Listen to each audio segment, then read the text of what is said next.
Una vez estuve al borde, de joven.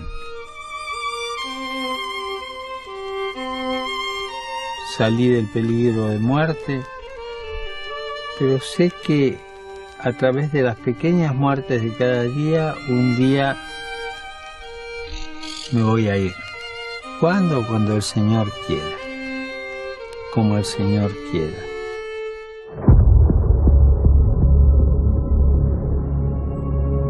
And now that day has come. The world has lost a shepherd, a leader, a man of humility and faith. Pope Francis, the 266th Pope of the Roman Catholic Church, has died, leaving behind a legacy that will be felt for generations. Born Jorge Mario Bergoglio in Buenos Aires, Argentina, he was the first pope from the Americas, the first Jesuit pope, and the first to take the name Francis, inspired by Saint Francis of Assisi's devotion to the poor. Elected in 2013, his papacy was marked by humility and service. Buonasera. He chose simplicity over grandeur. He reminded the world that the heart of the Church is love and service, not power or status. He proclaimed a year of mercy and opened the holy doors, extending God's forgiveness to those most in need of it. From the very beginning, his papacy was defined by an unshakable commitment to justice. He stood against economic inequality, environmental destruction, and the plight of refugees. La uniformidad no nos hace crecer y por eso no nos da miedo. Las diferencias son creativas, crean tensión y en la resolución de una tensión está el progreso de la humanidad. He reached across religious and political divides, fostering unity in an increasingly fractured world. His words carried weight. His presence inspired hope. His encyclicals on mercy, climate change, and human dignity reshaped global conversations. He championed Christian inclusion, welcoming all with love, while calling them to transformation and repentance. He extended the Church's message of mercy to those seeking reconciliation.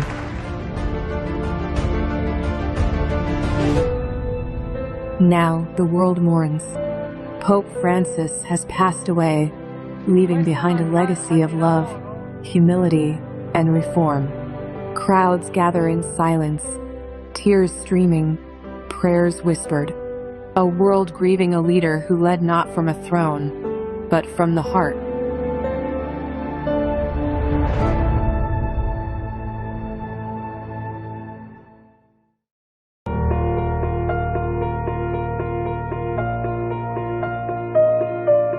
In times of crisis, true leadership is revealed not through power, but through compassion, service, and unwavering faith. The COVID-19 pandemic left the world in fear and isolation, testing the strength of communities and their leaders. As millions suffered, one voice rose to remind humanity of the power of hope, unity, and love.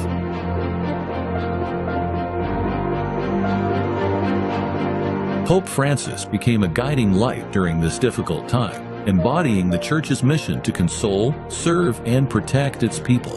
One of the most powerful moments was the extraordinary Urbi et Orbi blessing on March 27, 2020. In an empty, rain-soaked St. Peter's Square, he stood alone before the miraculous crucifix of San Marcello, praying for the world and reassuring the faithful. Do not be afraid. Dio onnipotente e misericordioso, guarda la nostra dolorosa condizione. This unprecedented event, typically reserved for Christmas and Easter, was live-streamed globally, offering solace and a sense of community. Beyond prayer, Pope Francis took decisive action. Pope Francis spoke up for the poor and the sick, urging countries to share vaccines fairly and support those in need. He warned that selfishness and indifference were even worse than the virus itself. In April 2021, during his Easter Sunday Mass, he called for urgent solutions to vaccine delivery delays, emphasizing the need for equal access, especially for poor nations. Nello spirito di un internazionalismo dei vaccini, He personally demonstrated this commitment by visiting the atrium of the Paul VI Hall, where people in need were receiving vaccines through Vatican-supported initiatives. Through his words and actions, Pope Francis showed that the Church must always stand with those who are suffering, giving them hope, strength, and love.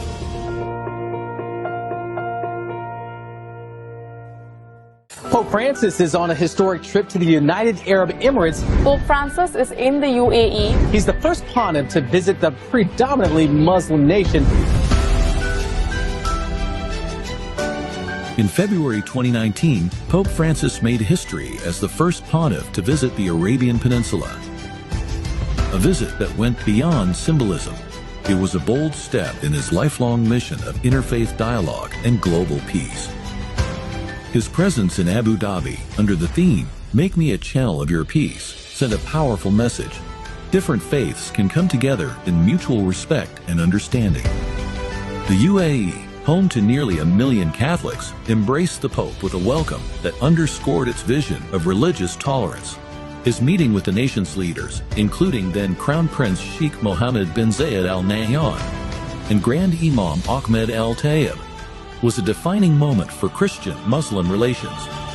Together, they signed the document on human fraternity, a landmark agreement promoting coexistence that has since influenced policies and educational curricula worldwide.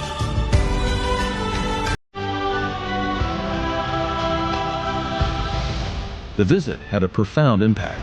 It led to the creation of the Abrahamic Family House, a first-of-its-kind interfaith complex, housing a church, mosque, and synagogue side by side in Abu Dhabi. For Catholics in the UAE, the pinnacle of the visit was the historic Mass at Zayed Sports City, attended by 180,000 worshippers, the largest Christian gathering ever in the Gulf.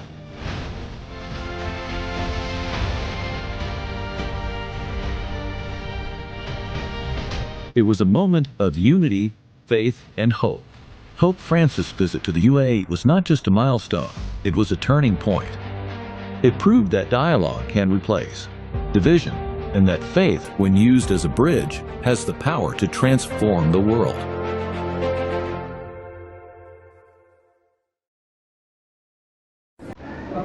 Il Signore è con I nostri migranti nel mare nostro. Il Signore è con loro, non con quelli che li respingono.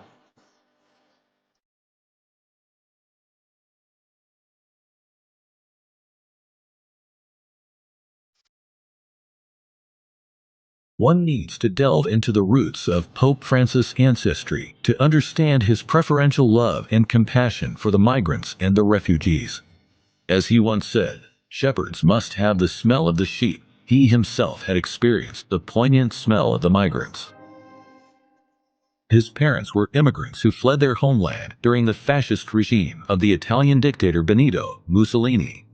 From them, young Bergoglio had heard about the plights of migrants. In his autobiography, Pope Francis narrates how his father and grandparents narrowly escaped a shipwreck just because they were not able to board the ship on time. Deeply moved by the challenges and struggles of migrants and refugees he heard while he was still a boy, he preserved compassion and empathy for everyone who leave their homeland in search of a better life. He could never hold his tongue from lashing out at governments when he saw their heartlessness about migration. In the migrants, he saw the Church's own pilgrimage throughout history. Often, he identified the hapless odyssey of migrants with the flight of the Holy Family into Egypt. Declaring that an encounter with a migrant is an encounter with Christ, he reiterated his call to accompany migrants with empathy and solidarity.